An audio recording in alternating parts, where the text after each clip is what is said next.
sense the feeling of hope, of life that emits from this state and from this house. So I'm very grateful.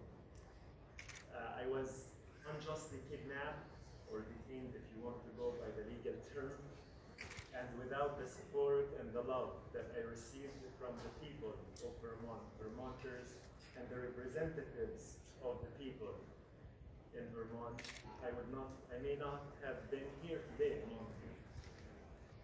During my time in prison, I recall an image, a small interaction, a story that I would like to share with you.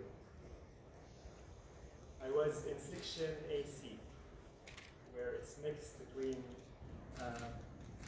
migrants who get detained and others who committed crimes.